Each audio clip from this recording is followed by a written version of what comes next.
بسم الله الرحمن الرحيم.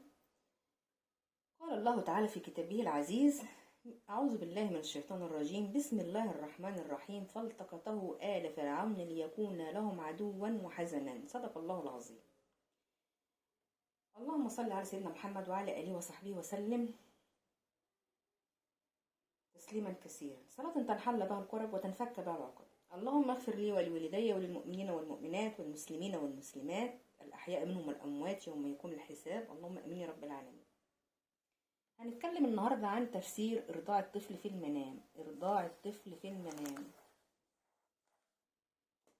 على فكرة أنا مش ببقى محضرة للحلقة بالذات بتاع تفسير الأحلام إلا لما بتجيني رسالة أو كومنت مكتوب عندي أو اتصال تليفونيا إن أنا حلمت كذا كذا فعاوزاكي تفسري لي الحلم ده.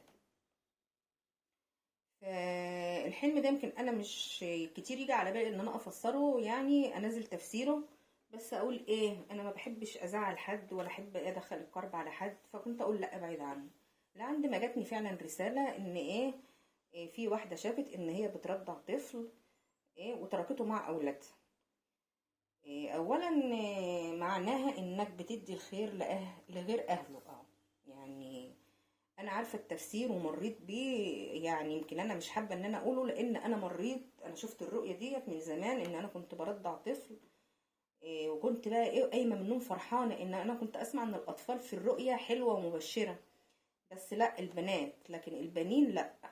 البنات فعلا بتبقى خير قادم عليكي وفتره كده من السعد والهنا والرخاء، لكن ارضاع الذكور الطفل الذكر في المنام يعني يعز عليا ان انا اقول لك يا حبيبتي اللي انت يعني بعتي لي الرساله ان هو يعني هيكون حاجه مش كويسه، واتمنى ان ربنا يخلف يعني تفسيري دوت ولا ما يضركيش حاجه وحشه انت واسرتك. فبتقول هو طفل دخل عليها فحطته مع اولادها وبعدين تركته وبعدين رجعت اخدته ورضعته، مع العلم ان هو ما كانش عاوز يرضع، يعني ما كانش بيعيط يعني ان هو عاوز يرضع، بس ارضعته. زي ما قلت لك معناه ان انت بتدي الخير مش لاهله، وان انت الطفل ده ممكن يكون صاحب سيء، وخاصة ان هو دخل وانت قعدتيه مع اولادك. ممكن يكون حد صديق استجد عليكم او حد من العائلة ودخلتيه على بيتك وعلى اولادك، وان هو مش كويس وممكن يجر اولادك لحاجه مش كويسه، فياريت تمنعيه وتبعديه تبعديه عن حياتكم. دي بالنسبه للي هي للمتصله. انا بقى هتكلم في التفسير بقى العام للعزباء، للبنت العزباء.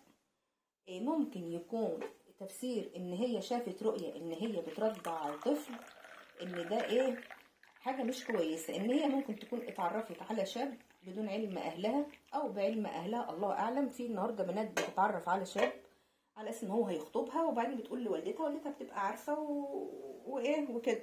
المهم ان هي هتتعرف على حد، والحد ده هيكون مش كويس، هيكون بيلعب بيها، بيستغلها، بيقول لها انا بحبك، ده انا هرتبط بيكي، بس الظروف المادية دلوقتي ما تسمحش. ممكن يعمل معاها علاقة على امل ان هو هيتجوزها ويرتبط بيها، ويرجع بعد كده يخلع بحجة ان اهله مش موافقين، ان هو مش مستعد، يبقى بعد كده يعمل بلوكات، يرمي رقم يعني تليفون ويجيب رقم جديد. المهم ان هي هيبقى حاجة مش كويسة، فانت فورا اقطعي العلاقة ديت. اما بالنسبة بقى المرأة المتزوجة وتكون ما عندهاش اولاد، لسه ربنا ما اكرمهاش بالذرية، فممكن في الحالة دي تكون ان ده تحديث نفس، ان هي من حبها واشتياقها للذرية والاطفال، ان هي بتبقى يعني كده نفسها في حاجة، فعلها الباطن بيخليها تشوف الرؤى دي في المنام ان هي بترضع طفل، فنوع من انواع الامل يعني بتحلم بيها. فدي بالنسبة كده دي ما فيهاش لا ضرر ولا ضرار.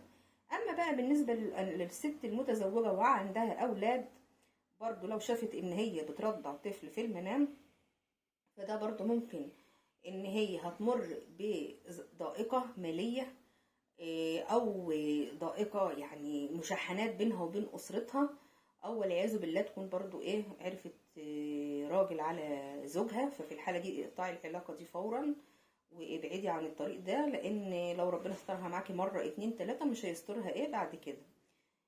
وبالنسبة بقى لو شافت ان هي يعني ارضعته واشبعته، فهتقول يعني ايه، هتبقى عندها ضائقة، والضائقة ديت هتمر عليها سنين، مش شهر ولا اتنين، لا زي ما سيدنا يوسف كده يعني ايه في الرؤية بتاعته قال لك سنين عجاف، هتمر عليكي فعلا سنين عجاف. فانت في الحالة دي اصبري وصابري. و فلو اي حد شافت الرؤية ديت ومرت عليها فعلا ضائقة بين زوجها وبين اولادها وبين العائلة، فتصبر، تصبر وتدعي ربنا. احيانا ربنا بيدينا يعني الرؤى ديت عشان تدينا اشارة لحاجة زي كده، فنبقى مستعدين لها بدل ما تتفاجئي بالشيء دوت ان هو يحضر وانت ما تبقيش مستعديه ليه. مستعديه ليه ازاي؟ يعني ان انت بتهيئي، يعني بتهيئي نفسك، بتبقي عارفه لما يكون جايلك خبر كده بوفاه حد وانت ايه عارفه ان الانسان ده هيتوفى، فبتبقي بتاخدي ايه يعني ايه الخبر مش بصدمه، بهدوء شويه.